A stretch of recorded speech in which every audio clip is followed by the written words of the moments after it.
The Exorcist wasn't the movie that I got started on. The films that I got started on were Hammer films. And since I was a little kid, Hammer films seems to be ubiquitous with quality TV experiences. I'd get a thing called Appointment with Fear, and it was 2 horror movies on a Friday night. And I used to count my school holidays 6 weeks because I'd get to see 12 horror films. And one of them was invariably a Hammer movie. And it was Hammer films that really got me started with horror and gore and, loving tits. Probably Hammer's fault as well. Although a lot of that is probably down to nature. Corolla asks, hi Ginger, I noticed the Ouija board. Any interesting experiences with the board you'd like to share with us? I haven't actually used it. Ben bought it for me ages ago when I first moved in this house. But it was a housewarming party. Ben Marsden bought me that Ouija board. Is there any occult literature in your book collection and your favourite? There's a couple of things by Anton LaVey, and I've got quite a bit of occult stuff, but I'm not really into the occult. I'd read a lot when I was a kid because I thought, well, I want to know what it's all about.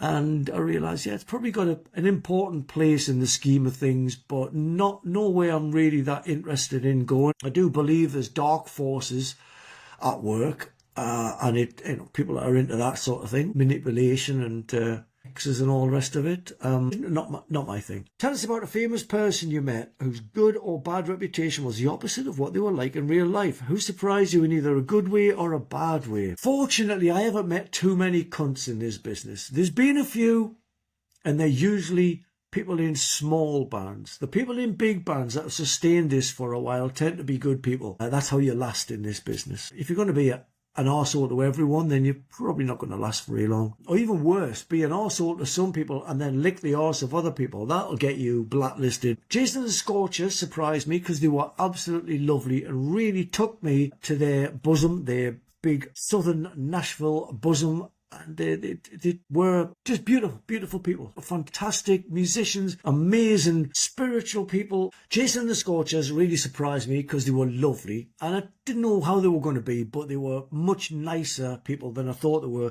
Kiss surprised me because they were horrible. Gene Simmons and Paul Stanley were both remarkably horrible men when I met them. And I met them twice each, and they were both times were horrible. I hope that they're not horrible all the time, and I got them on their 2 very rare bad days. And everyone has bad days, and I have them all the time, but it didn't help the matters that the second time I met them, they were just as rubbish as the first. So, put me off Kiss for life. Dolly Parton, I was surprised how nice she is. She's beautiful, proper star, smell great, tiny little thing, such a buzz to her, the lights in her eyes, and just an icon, an absolute legend. Dolly Parton surprised me the most. Sarah Kay says, did you have an encouraging music teacher at school? No, none of my teachers at school encouraged anyone. My son is really into rock and playing the guitar, but his music teacher's trying to push him into playing the trumpet or piano, which I'm not happy about. Do you have any advice or words of encouragement? I would say learn to play the piano. He'll never regret learn to play the piano. Learn to play the trumpet's pretty pointless, but there's a lot of great theory in piano, and you really understand the nature of chords. There are a lot of chords you can't really do on guitar. So if your son goes into songwriting, he'll find a different songwriting approach writing on the piano as to writing on the guitar. So I think piano is really important. I can't play the piano, and I'm fucking really upset with myself that I never learned to play. But I'm sure one day I will learn, and I'll pick it up quick. I'll say, if he's into playing the guitar, don't forget the guitar.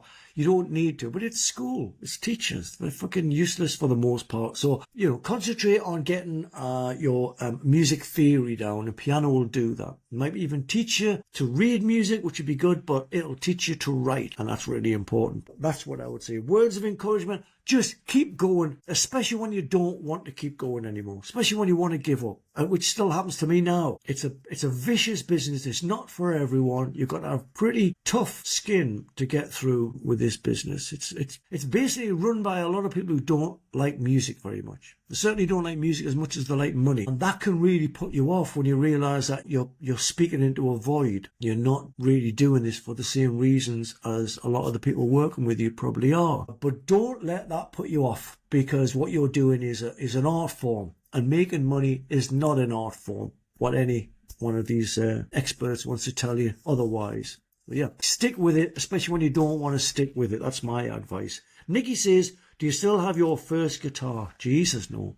I don't even remember what my first guitar was. I know it was a cheap thing because I wanted a guitar. My friends had guitars and they had Hondos and Ks. They were the two popular Les Paul shapes, Hondo and a K. Mine was a Strat shape, Sunburst Strat shape. It was absolute garbage. Taught me how to pose. Didn't teach me how to play very well. But this is before we could afford an amp or anything like that. So I used to play by putting it against the radiator and it would amplify the sound of the guitar. Cool little trick. If you just want to play your electric guitar and you don't want to wake the neighbours up, put it on a radiator and it'll make it louder. But that's what I used to do. I used to hammer on the strings with it on the radiator and I used to jump around in my bedroom listening to Kiss records, and that was my first guitar, and I don't have it anymore. I don't have most of my guitars anymore, to be honest. I'm not very close to my guitars. I've never been close to my guitars. They're planks of wood as far as I'm concerned. I've got 3 or 4, probably 5 guitars I really like now, and if there was a house fire I'd probably try and save at least 1 or 2 of them. For the most part I just get them, I play them, I like them, I go on stage, sell them, smash them, give some away. I don't really have a great affinity with them. Once I get over the thrill of actually owning one, I'm happy to just get rid of it the next day. Do you own a Hawaiian shirt, asks Joe. Yes, I have one upstairs actually. It's not an Hawaiian shirt, it's the cover of Music for Pleasure by The Damned. I still haven't worn it, and you reminded me, I fucking love that shirt. And I will endeavour to find it and do a podcast with it so you can see it in its action. I haven't actually fucking worn it at all yet. I just wanted it. It's a fucking brilliant cover. Quite a good album. I like that album a lot. But I understand Dan fans don't like that album at all. The Knight Who Says Knee asks, Ginger, I left Twitter because of the far-right content appearing in my feed because of Musk's algorithms. So not seeing your feed. Any chance you'll join the less unpleasant blue sky? Maybe leave X altogether like many have. Well, Knight Who Says Knee, I don't care about any of it. The social media, it just doesn't bother me. It's all just a smokescreen on what really is going on. I believe that there's probably a world order that's revealing itself right now, which will establish that all of the things that you've been told, good or bad, have all been a smokescreen to distract attention towards the shiny thing that's going on your computer or your phone. So I don't care. I don't care how good or bad Blue Sky is. I don't care how good or bad Twitter is. I put my little thoughts on there every now and again. People write back and go, yeah, I agree, or you're full of shit. And that's about it, really. I use Twitter mainly to tell people about other people's music. And it's funny because I keep seeing people that I know in bands who use Twitter solely to sell things. And I think, I'm doing it wrong. And I should sell things on Twitter. And I do advertise gigs. I don't think I use social media properly. Yeah, I'll tell you what I like about Twitter is I'll have a glass of wine, I'm making dinner, I put some music on, and I'm like, this album is fucking great. No way can I be the only person who listens to this album tonight. And then I'll put it on Twitter and hope one person's going to listen to it and like it. That's basically what I use it for. I don't know if that kind of approach fits Blue Sky or doesn't fit Blue Sky, or would it make any difference? But I don't care. I honestly don't care about social media or Twitter or Elon Musk or any of the fucking bullshit that you see. It's so funny that all this fucking outrage merchants. It was like when you used to do Top of the Pops and there was like, you thought it was a huge audience and it was about 30 people and there was a system of rope pulleys that would pull them from stage to stage. And that's what I feel like the edgelords are. There's just a few of them. And what do we got? Some guy drove into some people in Liverpool. Oh, there's a fucking trans argument over there, and they don't give a shit about any of it. They're just like fucking anger for hire. I'm getting roped around Elon's little algorithms, as you say. None of it's real. These people don't really hate trans. They couldn't give a fuck about trans. They couldn't give a fuck about anything. If you're going to get that upset about something that means absolutely nothing to you, you obviously don't have anything that you really value. Otherwise you wouldn't. You'd be busy valuing things, wouldn't you? Be busy spending time with the stuff that really matters in your life. And you can only get that upset about something that doesn't matter to you because there's nothing that matters to you. So it doesn't matter, does it? These people are pointless. They're pointless. They're a ghost of a fart. They're not even a real person. I don't believe they exist. I don't even believe these people fucking exist. Gray asks, I've always wondered this. What does jonesing for Jones mean? I love the song, but still can't figure it out. Well, jonesing is when you come off drugs, you're jonesing for the drug. My girlfriend at the time, surname was Jones, and I was on tour a lot, and I wasn't seeing her, and I was missing her, and I was pining for her like one pines for drugs when you come off it. And the song is about the similarity between coming off drugs and being away from your loved one. It's still the same kind of yearning, that aching kind of feeling that you just, everything will be fine if I just one more time. I think we might have broken up, or I might have just been missing her. But yeah, it's about the similarity between missing someone and missing drugs. Very, very similar feeling in the pit of your stomach / balls. Mickey, with 2 Ks, asks, have you ever had a bad stage dive? I've had a few bad stage dives where I landed on the ground when I was younger, and you're made of magic and rubber when you're young, so you just get up and go and do it again. But I did have a stage dive in Japan where I figured it would be the suitable move to jump into the audience, and they just tore all my clothes off. My trousers were hanging in rags, my fucking shirt, when there was bits of hair being pulled out. I wasn't expecting that. You know, I was prepared for the ground to come up and hit me in the face. I was prepared to, get into an altercation with someone who didn't want a fucking 6-foot Geordie landed on them. But I didn't expect to get my clothes ripped off. There's some kind of fucking Jim Morrison shit there. Obviously, someone wanted to see what was going on under the clothes. And there wasn't very much going on under the clothes back in them days. Rib cage and skin and bones, that's all. It's a little bit sexier there these days. But yeah, anyway, digressed completely to an area even I'm not comfortable with. So I'm going to reel it back in and answer some questions from Michael Record. And he says, during the gas year, you had a handwritten diary that got increasingly dark mentally. Fuck yeah, didn't it? Including the blackout of several days whilst on tour with Courtney Love. Do you regret agreeing to keep that diary? Do you still keep one now? I don't know, regret.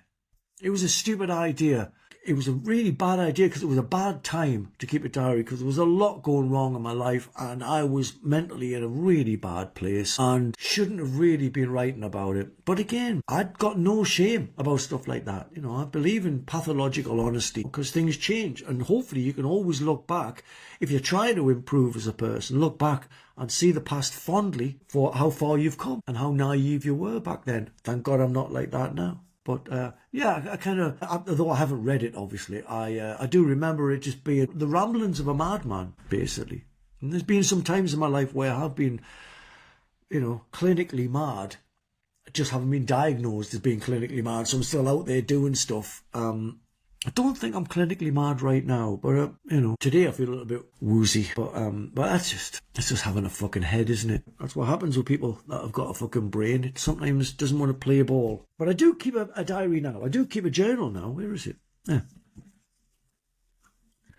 My little journal there with a lemon twigs sticker on. I'm just about to fill it up and order a new one. Because someone said keep a journal, and I find that it's a really good thing for your mental health to keep a journal every day. It's almost like you're projecting your mood out to see if it's a good one or not.